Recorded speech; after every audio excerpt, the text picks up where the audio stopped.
So I'll be talking about 5 films that I really enjoy specific moments in. Now, I'm not here to tell you about mise en scène or what, technicality about a film. This is just how I feel about certain scenes and what they do to evoke that type of emotion out of me and how they do that really well. So let's get right into it.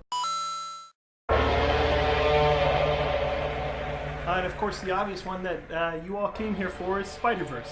Spiderverse is one of the most well-crafted hero's journey films that I've seen in a long while. The story of Miles Morales is much like one that we've seen time and time again, but the added bonus of, there's a bunch of other spider people growing up as you are also growing up is something that's really intriguing of a storyline. Now, there's tons of great moments in Spider-Verse. There's stuff with Peter Parker, Peter B. Parker, Gwen Stacy. All of them have their moments, but nothing is better than the what's up danger scene in Spider-Verse. It's this culmination of everything that we've known about Miles. Yes, he was someone who was a little shy when it came to learning what Spider-Man was, but it's this fulfillment of that character, this arc being finished that's so beautiful as this moment hits.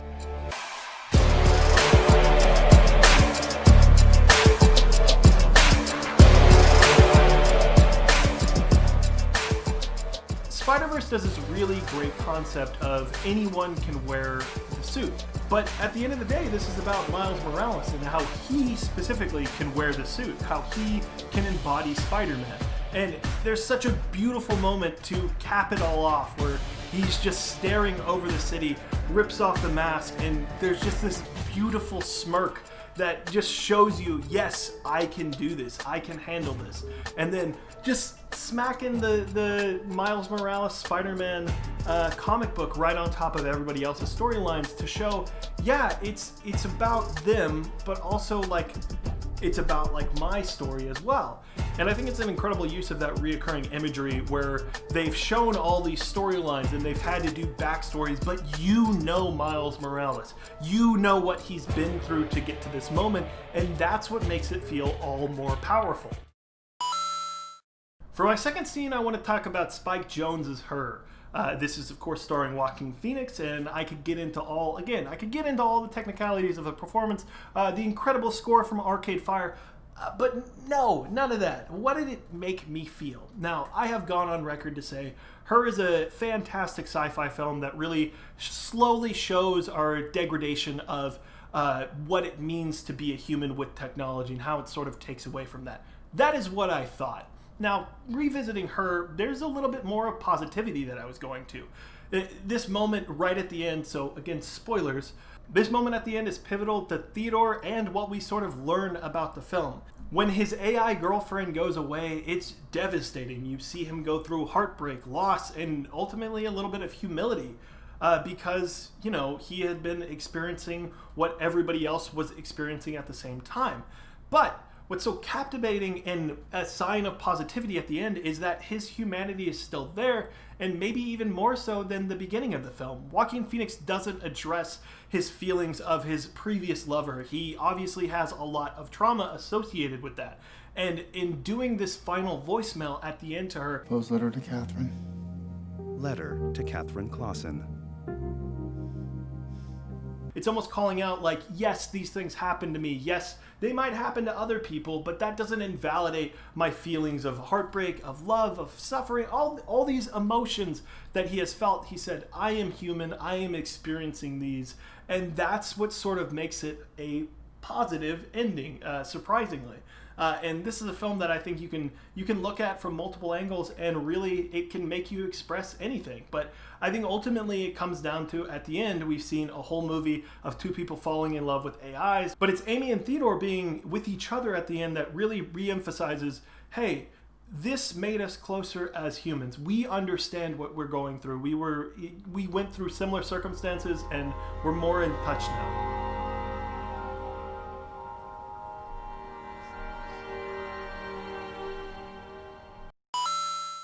So for my third scene, I'm going to talk about one of my favorite films of all time, and that's Lulu Wang's The Farewell from last year. It's this incredible story that you need to check out. For those that don't know, and again, Spoilers, if you don't want to know anything, go into the farewell completely blind. You will probably at least somewhat enjoy it. It has something for everyone. But it's about a grandma being diagnosed with cancer and this whole family sort of staging a marriage so that way she doesn't find out about it. And it's this really beautiful story that Wang is able to pull off because obviously it's based on real events. And because of this, there's such a great blend that I could not see from anyone else.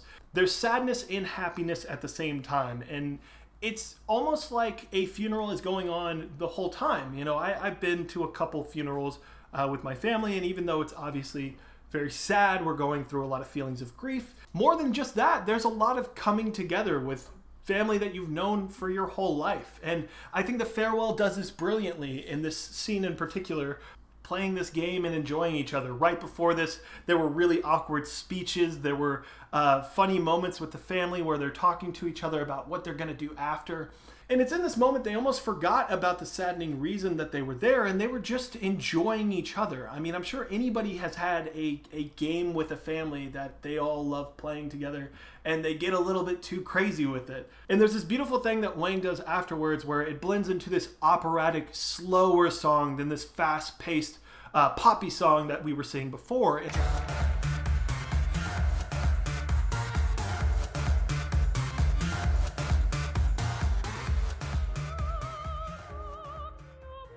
And it almost makes these actions feel like memories that they're going through, like they're never going to have this experience with this same family, this same group, and it brings a little bit of sadness to it. And it's immediately followed by a great moment from Han Chen, who is a fantastic actor in this project, where you're not exactly sure if he wants to vomit, if he's crying out of sadness, or if the alcohol is just getting to him.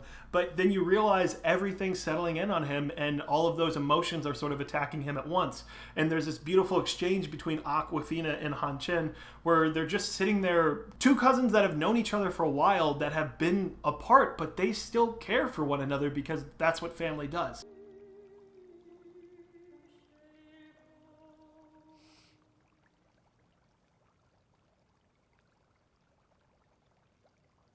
And Lulu Wang does this perfectly. Everyone in this family just knocks it out of the park performance-wise. But this is the moment where it seems like the farewell scene here. So with my fourth pick, I want to talk about Rob Reiner's The Princess Bride. And it's a fantastic film that I'm sure you've heard of. It's huge in the cultural zeitgeist, so what are we even doing? You know The Princess Bride probably, but if you're living under a rock... Who are you people? This is Inigo Montoya. He's one of the best characters ever. Listen, I'm a sucker for machismo, and this scene with these two exudes it. And I think The Princess Bride has fantastic development of characters at the very start. It zips by in the first act. I would even say it's the best first act of all time. But this scene with Montoya and our hero is the best exchange from this group. Is there any way you'll trust me? Nothing comes to mind. I swear on the soul of my father, Domingo Montoya, you will reach the top alive. Because you don't expect it from a swordsman that's just like, hey, come up here, I'll throw you down a rope. And he's like, no, obviously you're gonna kill me, you're the enemy. And he's like, no, I respect you. And they do. And then they have this beautiful sword fight where they're exchanging respect from one another. And on top of that, there's this beautiful backstory for Montoya as well. You know why he's doing this, and it makes that payoff at the end that much more impactful. I was 11 years old. When I was strong enough, I dedicated my life to the study of fencing. So the next time we meet, I will not fail. I will go up to the six-fingered man and say, hello. My name is Inigo Montoya. You killed my father. Prepare to die. And it's not the sword fight that's that great. It's that development of they want to know each other's experience, how they both became these incredible sword fighters. Great directors know that a sword fight is more than just a sword fight. It can be exchanges between characters to get to know each other more. It can show off their motives and passions for why they're doing this in the first place. And Reiner does this excellently here, with both Montoya and our protagonist. Reiner chooses for the sword fight to be more of a conversation between these two characters instead of just an all-out brawl with swords. Who are you? No one of consequence. I must know. Get used to disappointment. Okay? It's a beautiful display of machismo, and I like it. I like it when dudes are just fighting each other and loving each other. Who doesn't? Who doesn't love that?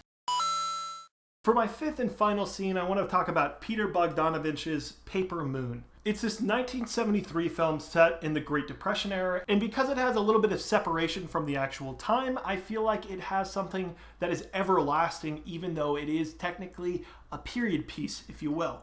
Now, this is about a con man and someone who may or may not be his daughter. When it comes to one-year-old Dante, Pierre, you are the father.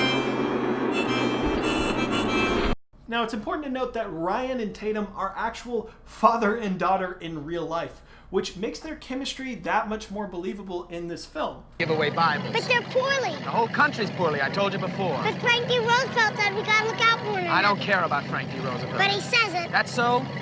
Now, there's this moment of brilliance because while they are lost physically on a road with nowhere to go and slowly running out of Bibles, they also are lost in their relationship between each other. They have no direction on the road and they have no direction in their relationship. But as this conversation goes on, both become a whole lot clearer. They understand where they could go and where they could find new Bibles and new customers. And they also find out, hey, we actually don't really hate each other and we're in this together. Let me look out for you like a good paternal figure should. If we were running out of Bibles, you should have told me we were running out of Bibles. Well, we're running out of Bibles. Well, then we gotta get new ones. Then let's get new ones. We can pick some up in Great Bend. Great Bend's the other way. Well, we gotta have Bibles, don't we? Let's see, now we can veer down to Lucas, and we'll veer over to Wilson, veer off to Lorraine and Bushton. And we could be out to Hoisington. Just have to keep on veering, that's all. I think this film does a great realistic approach to a child and a parent fighting.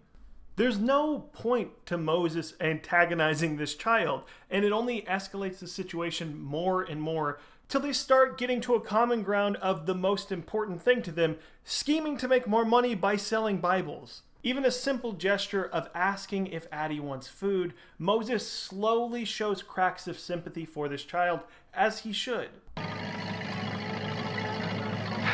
I'm getting hungry. You getting hungry?